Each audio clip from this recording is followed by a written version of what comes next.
Hey, check this out, right? Some of y'all, some of y'all, you have married your assignment. The person you with or the person that you have married was not the person that God have ordained you to be with. See, this is where self-control come in. The spirit of the fruit of self-control come in. Because we see a person, we get to talking to a person, we get to lusting out the person, we get to feeling some type of way for a person. And before we do anything, we never check with God and ask God why this person has came into my life, or why I have crossed paths with this person. Everybody that you cross paths with is not meant for you to sleep with. Everybody that you cross paths with is not meant for you to lay down with. Some people you're crossing paths with is only meant for you to minister to them. Some people that you cross paths for are just some people that were signed or predestined for you to come just to come across. And a lot and a lot of us is wondering why, man, we're experiencing so much in these relationships and these marriages. Because for one, a lot of these marriages God have not ordained. God ain't told you to be with that person. You chose to be with that person. You chose to be with that person. You chose to be with that person. God didn't tell you, well, hey, that's your husband, that's your wife. You made a decision based off how you feel, your lustful desires, your feelings. But you never sat down and took the time to ask God, is this who you want me to be with? Why? Because it's what you wanted. And because since it's what you wanted, you made up in your mind, this must be what God wants for me too. And now you are going through so much hell in that marriage. You asking God to do this and do that and do that. But if it ain't nothing that God wants you to be in, He ain't gonna fix it. He ain't gonna fix it. And I know what everybody like to say, well, once you get married or whatever the case may be, you stuck with a person. Man, look, let me tell you something. No, God don't like divorces. No, God ain't called us divorce. None of that. But at the end of the day, sometimes God got to allow certain things to happen in order to kill that covenant between you and that person to set you free. That's just what He do. A lot of people don't understand that. They still be trying to hold on to something that God ain't even told you is yours. God ain't even told you to hold on to it. This is why I always tell people when it come down to stuff like this is stuff that you need to be going to God for. Stop going to these people. Stop going to these pastors, these preachers, these people who say they so-called know stuff about marriages and relationships. Cause in they don't nobody know your life. Don't nobody know the plans for your life but God. So you got to go to God and you got to take your situation, your marriage, your relationship, that person, whoever you with, to God and present that to God and ask God, God, is this what you want for me? Is this who you want for me? Stop just settling for something because you tired of being alone. Stop just settling for something because of the simple fact it's what you want, but then you got to go through heartache and all this pain. No, ain't no relationship gonna be perfect. Ain't no relationship gonna be good. You gonna have a little bad, you know what I'm saying? Y'all gonna have arguments or whatever the case may be, because we know the devil is against marriages anyway. But at the end of the day, sometimes it don't be the devil, it be God trying to release you from something that He know is not for you. But y'all continue to still to hold on to it. because of what you want or what other people telling you what's best for you. You know what's best for you. You got to seek God through it all, man. You got to seek God, not people, not humans. You got to seek God. You got to seek God. You got to seek God through it all, man. That's why we supposed to be pointing people. We supposed to be pointing people to God. We supposed to be pointing people to God, not to man. I'm not finna point you to me. I'm not finna speak something that I don't know nothing about unless God had gave me a revelation or a word to speak to you. I'm going to tell you, hey, you got to go to God. You got to go to God and speak to God about that. Ask God about that. A lot of y'all trying to force people to be in y'all life and they don't want to be there. So now they just there and you get mad with them. Or you just sitting there just dealing with some stuff that you ain't even got to deal with. They telling you get on your knees and pray and pray and pray. But why are you praying for something if God ain't even ordained for you to be in that? Why are you praying for something? Why are you praying for something to work if God ain't called you to be in that? They just like a lot of people be asking God to bless them. Well, God can't bless you where he ain't at no more. God ain't finna bless something that he ain't called you to be in or a part of. So now we feel like God leaving us to struggle or God leaving us in a situation the world the case may be. Yeah, we know sometimes God uses bad situation or tough situation. We just can't always just run from everything that, sometimes we gonna go through things. You know what I'm saying? But at the end of the day, you got to make sure that you're praying in God's will. You got to make sure that whatever you are praying for and praying about is what God's will is for you. That's why so many people can't see God moving, his hand moving on their situation or their life, because God is not there no more. God don't want you there no more.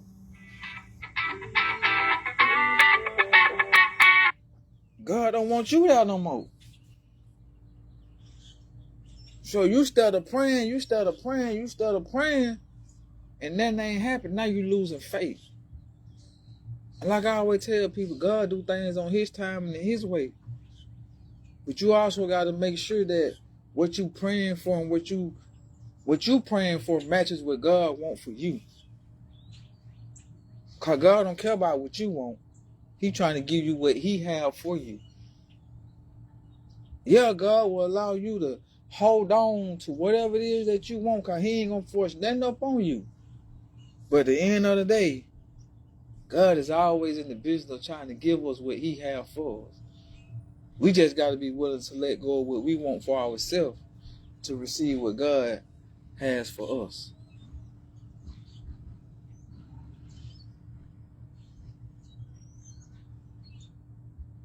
So, I don't know who need to hear that. I don't know who need to hear this, man. But everything that you going through in life, everything, every decision that you make, everything, you need to take it to God. Bring it before God.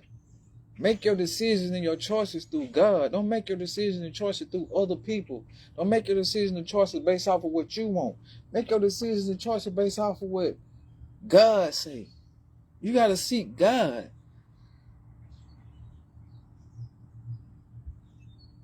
You got to want what God wants for you. Everybody's smart. They want this prosperous life. Well, the only way you're going to get a prosperous life is through God. For God said, I know the plans of your life, not to harm you, but to prosper you. You want to be prosperous, you got to get on God's page.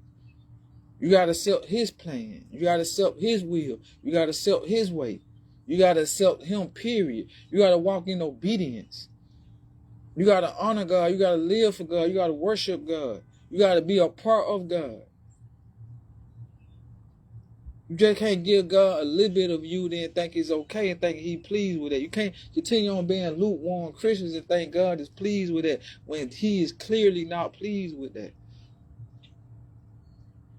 God requires more from us.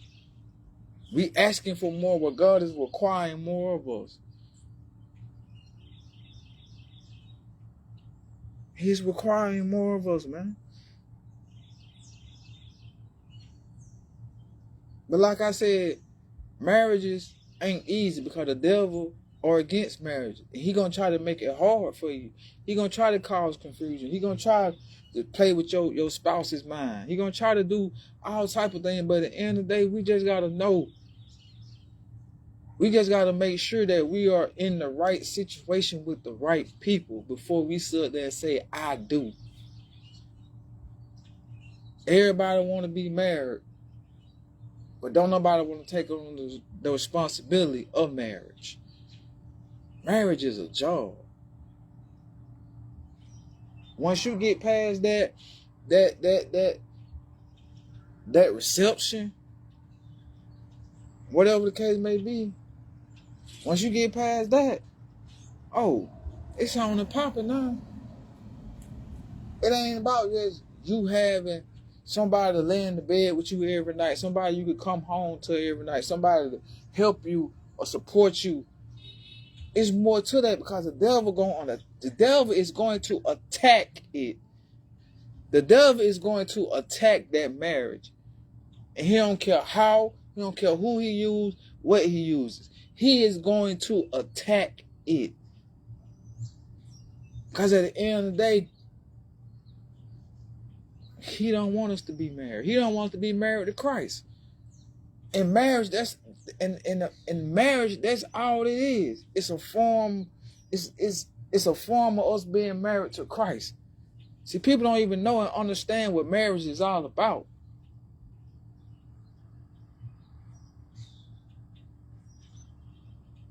So therefore, if the devil don't want us to be married to Christ, he don't want us to be married in this world.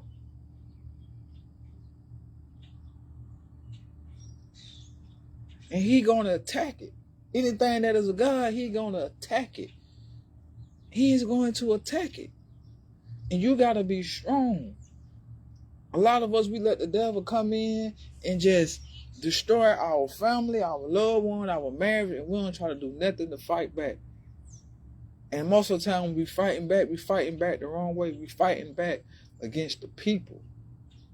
And that's the wrong person. Those are the wrong people who we don't need to be fighting back. We need to be fighting back against the enemy. Because it's the enemy.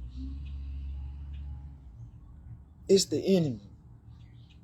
That's why I always tell people, man, when y'all get a chance, you need to watch the movie War Room. Because if you're fighting back against your spouse, your loved one, your family, whoever, you're going to lose. Because we're fighting against things that we can't see. You got to do your fighting in God. Because he have already won the battle. He have already defeated Satan. So you're going to get your victory through God and God. Because God going to do whatever he needs to do. And yeah, it take time. It called being patient. It's also part of one of the spirit, the fruit of the spirit. Being patient. Being patient with your spouse. Being patient with your loved one. Whenever they're going through whatever it is that they're going through. Whatever it is that they're battling. Because at the end of the day, we all battling some type of demonic spirit. We all got some type of war going on inside of us. Because ain't nobody perfect.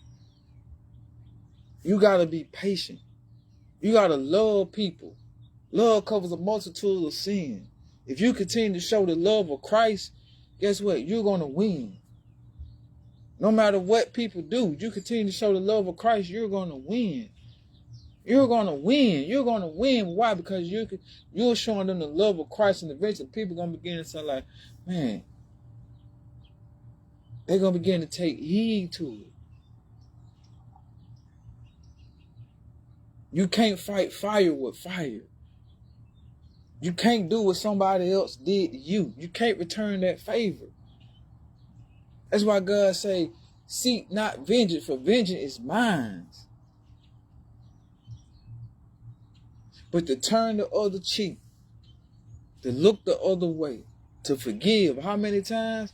How many other times you need to forgive? You just continue to forgive. God gonna take care of that person when they do y'all wrong. That's what y'all fail to realize. God is gonna get your vengeance when people do you wrong. He don't never say how, when, and where, but God says He going to seek vengeance for His people. That's why He say, touch not my anointings and do my prophets no harm. He ain't talking about everybody. He's talking about His chosen ones, His righteous ones, His people, His prophets, His anointed ones, the one who are there living the way that He say live, the righteous people. Y'all ain't got to do nothing. God gonna spin the block. God gonna get them people for what they did to you. Why you're trying to fight back and do the same thing they do?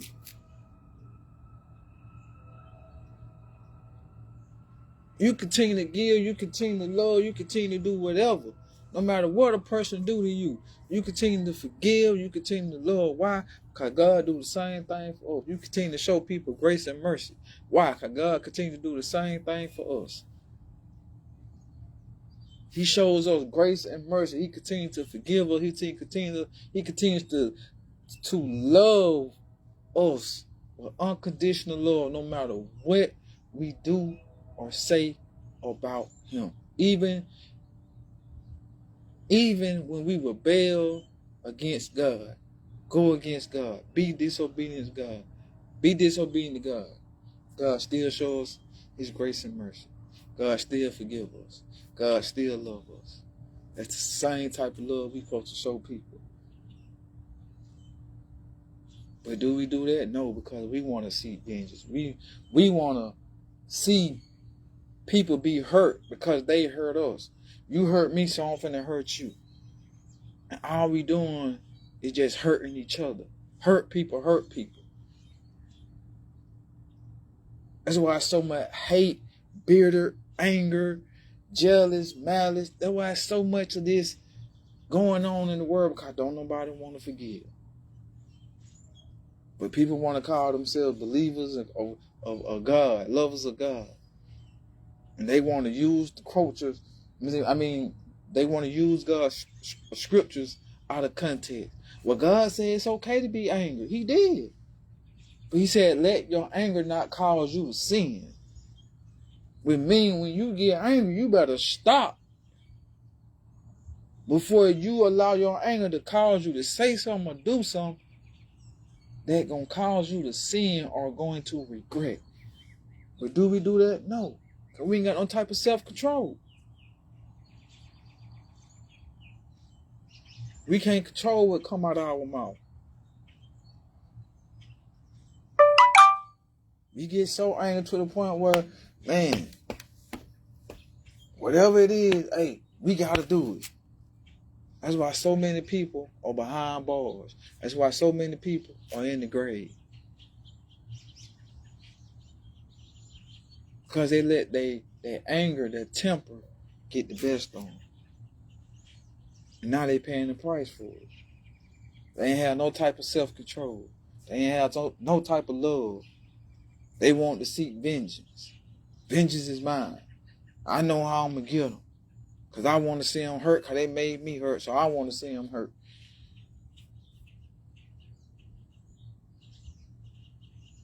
Man, for everybody wants to just love, forgive, and just love, man, the world will be a better place. But we know that ain't going to happen. But just think about it. If everybody was to love, if everybody was to just love, man, and forgive your enemy, love your enemy, do good to your enemy, man, the world will be a better place. Just out the strength of love, man, ain't no telling how many people will be converted.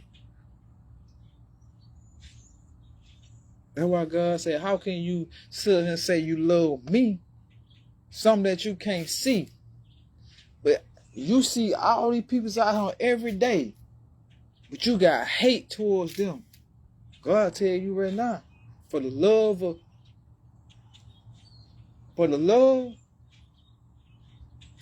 me is not in y'all. You can't love God, then you start walking around with full of hate. You hating another person because of what they did to you. You don't want to let it go. You don't want to forgive them. You hate because of person's skin color. You hate because they this and they that, the way they look. Why? How can you say you're a child of God when you walk around here with hate and anger and all this jealousy and envy in your stored up in your heart? How? How can you sit and say that you love God, but then hate his people?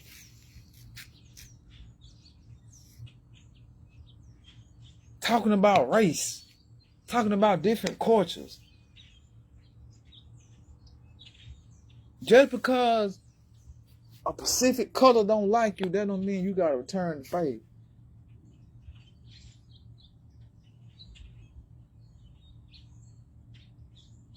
But we don't want to humble, like I said, like I always say, we don't want to humble ourselves. We don't want to stand on the truth of God. Man, these people hated God. They crucified God. They didn't like God. But God didn't care.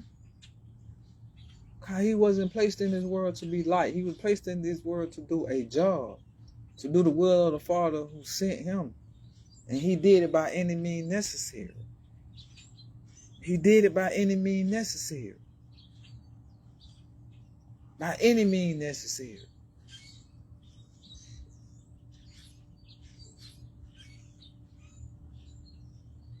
By any means necessary.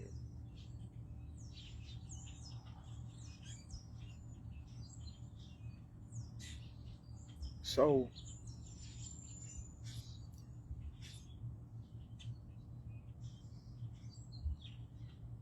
we just got to get the love of God in our heart, man. We got to get back that thick skin. We don't have thick skin no more. Everybody walking around here getting offended. Everybody walking around here being sensitive. But you say you got God in you. You got God in you, you ain't going to be offended. You got God in you, you ain't going to be sensitive. If anything, you're going to be sensitive to the Holy Spirit. And that's how I know y'all ain't even sensitive to the Holy Spirit, because God's sending his people out to speak to y'all, but y'all getting offended. You're too sensitive. That means your hearts have been hardened. If it ain't what you want to hear, you don't want to hear. You don't want to hear the truth. You want to hear the truth to set you free. Y'all don't want to hear the truth. Y'all want people to sugarcoat things. Y'all want that sugary. Y'all want that sugar. Y'all want them sweet words. Y'all want them sweet words. Words so sweet, man, you gonna have type 4 diabetes. That's how sweet them words is to y'all. Y'all in love with that. You crave that.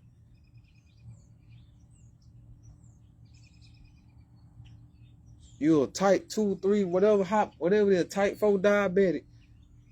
Because you craving this sweet word that the world offers. Because you don't want the truth. You don't want the truth. You don't want the truth. Can't nobody force it up on you. You can continue to live your life the way you want to live it. But at the end of the day, we all got to give account on how we lived our life on this world. On Judgment Day. So if you want to hear God say, depart from me, I never knew you, continue down the path that you're going. Don't change. Don't turn around. Don't accept God into your life. Don't give your life over to God. Don't be committed and devoted to God. Don't follow God. Just continue on doing what you're doing, living that lukewarm Christian life. I guarantee you on Judgment Day, you're going to hear God say, depart from me, I never knew you. But if you want to hear God say, well done, my good and faithful servant, sell out for God. Follow God. Devote your entire life over to God. Surrender your life over to God 100%. Be willing to die for God because he died for you. Be willing to give up this world because God didn't call us to be a part of this world, even though that we live in this world. He didn't call us to be a part of this world, to partake in the things of this world, but to be separated, to come from amongst them.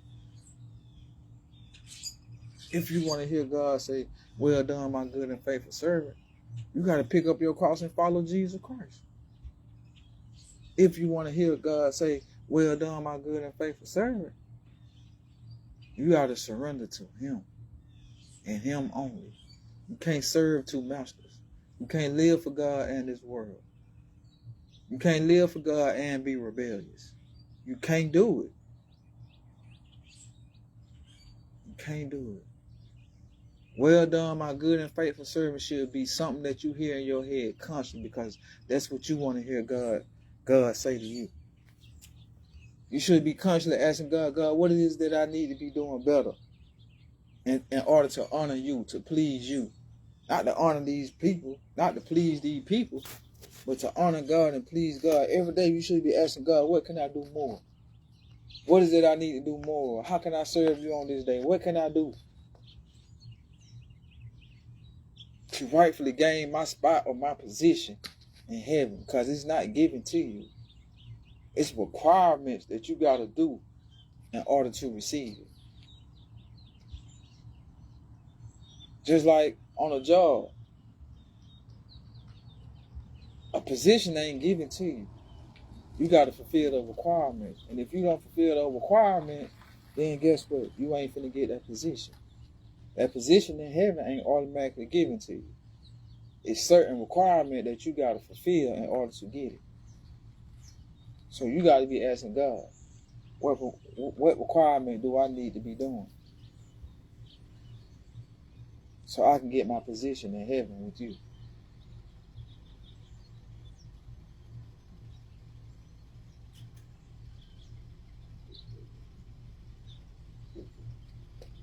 But hey, just had to bring y'all that little message, man. God put that on my heart. So, but hey, y'all continue to enjoy y'all day. Be safe, be blessed. Until next time, love y'all.